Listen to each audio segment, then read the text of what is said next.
여러분, 이런 경험 있으신가요? 갑자기 눈물이 터지는데 이유를 모르겠는 순간, 별일 아닌데 화가 치밀어 오르고 나중에 생각하면 내가 왜 그랬지? 싶었던 순간. 저도 그랬습니다. 저는 두 번의 우울증을 겪었고, 첫 번째 우울증을 겪는 과정에서 살아남기 위해 감정 분석이라는 방법을 만들어냈습니다. 처음에는 그저 버티기 위한 몸부림이었지만 지금은 제 삶을 지탱하는 가장 중요한 습관이 되었죠. 오늘은 제가 어떻게 감정을 다루는 법을 배웠는지, 그리고 여러분도 바로 활용할 수 있는 감정 분석 6단계를 나누고자 합니다. 사실 대부분의 사람들은 자기 감정을 정확히 모릅니다. 우리는 흔히 화났어, 짜증나, 슬퍼 정도로만 표현하죠. 그런데 그 감정이 어디서 시작됐는지, 또 왜 생겼는지 그 뿌리를 아는 사람은 거의 없습니다. 저도 마찬가지였습니다. 첫 번째 우울증을 겪을 때는 이유조차 알 수 없었어요. 그저 눌려있고 답답하고 눈물은 나는데 왜 그런지 설명할 길이 없었습니다. 그래서 더 무서웠죠. 원인 모를 감정에 휘둘릴 때 인간은 무력해진다는 것을 깨달았습니다. 그때 저는 일기를 쓰듯 제 감정을 하나하나 적기 시작했습니다. 오늘은 서운했다. 왜냐하면 이러이러했기 때문이다. 또 오늘은 화가 났다. 아마도 이런 일이 있어서 그럴 것이다. 이런 과정을 반복하면서 제가 놀라운 걸 깨달았습니다. 감정을 읽을 수 있게 된 거예요. 감정을 읽으니 다룰 수 있었고, 다루다 보니 우울은 점점 줄어들었습니다. 저는 이 과정을 정리해서 감정 분석이라고 부르게 됐습니다. 오늘 제가 말씀드릴 6단계는 그때부터 지금까지 10년 넘게 저를 지탱해 준 방법이자 두 번째 우울증을 빠르게 이겨낼 수 있었던 뿌리입니다. 자, 이제 제가 만든 6단계를 알려드리겠습니다. 여러분도 종이에 적어가면서 들어보시면 좋을 것 같아요. 먼저, 감정을 그냥 바라보는 단계입니다.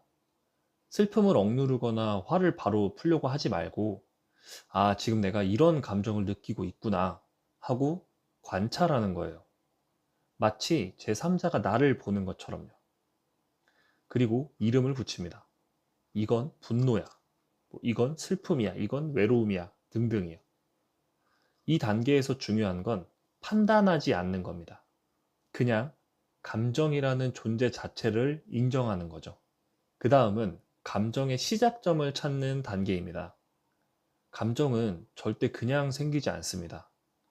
어떤 말, 어떤 행동, 또 어떤 상황이 반드시 방아쇠가 됩니다. 예를 들어서 친구가 내 말을 끊었다. 거기서 서운함이 시작되는 거죠. 이거를 명확히 짚어내야 합니다. 세 번째는 객관화하기입니다. 내가 느낀 감정과 그 시작점을 한 문장으로 정리하는 겁니다. 예를 들어, 친구가 내 말을 끊어서 내가 서운했다.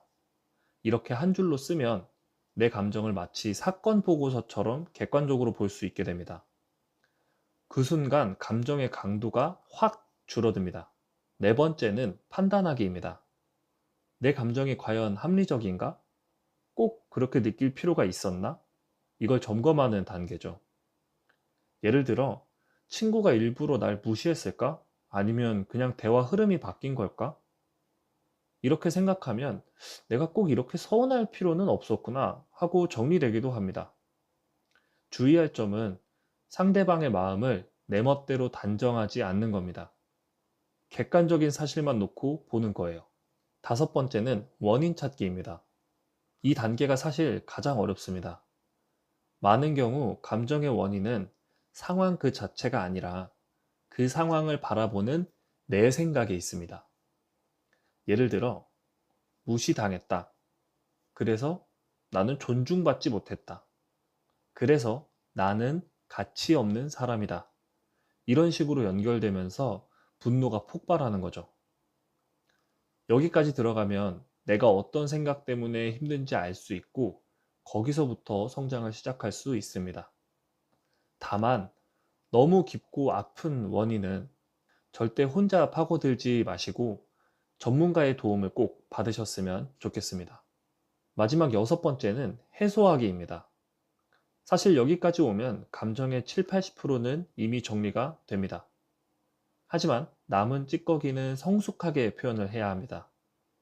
예를 들어서 너 때문에 화났어 이런 식이 아니라 네가 그런 말을 했을 때 나는 서운함을 느꼈어 이렇게 표현하는 겁니다. 내 감정은 내 것이고 상대방에게 떠넘기면 안 됩니다. 내가 화나고 내가 서운하다고 해서 상대방을 화나게 만들고 서운하게 만들면 안 된다는 겁니다. 여러분, 이 6단계를 매번 즉석에서 하기는 어렵습니다. 그래서 저는 과거 상황을 떠올리며 연습했습니다. 친구와 다퉜던 일, 억울했던 일, 심지어 행복했던 순간까지요. 산책할 때, 샤워할 때 계속 연습했어요. 처음에는 어색했지만 지금은 습관이 돼서 감정이 올라올 때 거의 자동으로 분석합니다. 그래서 감정에 휘둘리지 않고 오히려 감정을 내 편으로 만들 수 있게 됐습니다. 저는 첫 번째 우울증을 통해 배웠습니다. 감정을 모른 채 휘둘리면 무너지고 감정을 읽고 다루면 다시 살아날 수 있다는 것을요. 여러분도 꼭 이 감정 분석을 시도해 보셨으면 좋겠습니다. 오늘 당장 어려운 일이 있었다면 제가 알려드린 6단계를 하나씩 적용해 보세요. 분명히 달라지실 겁니다. 저도 이 습관을 통해 예고 없이 찾아온 두 번째 우울증을 빠르게 이겨낼 수 있었으니까요. 그리고 다음 영상에서는 제가 어떻게 나를 사랑하는 법을 배워갔는지 이야기를 좀 나눠보도록 하겠습니다. 구독과 좋아요는 제가 계속해서 이런 이야기를 나누는 큰 힘이 됩니다. 여러분의 경험도 댓글로 남겨주세요. 제가 직접 읽고 함께 고민하겠습니다. 감사합니다.